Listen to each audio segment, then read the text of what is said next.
Now that we've gotten down the basics of scansion, let's look at another example. The example comes from the first two lines of Edgar Allan Poe's The Raven. Once upon a midnight dreary, while I pondered weak and weary over many a quaint and curious volume of forgotten lore.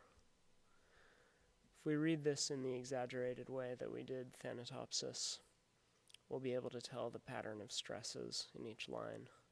Once upon a midnight dreary, while I pondered weak and weary over many a quaint and curious volume of forgotten lore.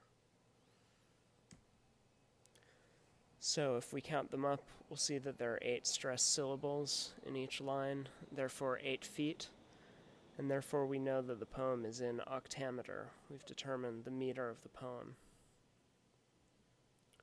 If we look at the pattern of stressed and unstressed syllables, we'll find that stressed syllables come first, followed by unstressed syllables.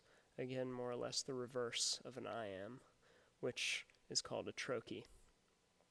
We can therefore conclude that the poem is in trochaic octameter because it's made up of 8 trochaic feet. Once upon a midnight dreary, while I pondered weak and weary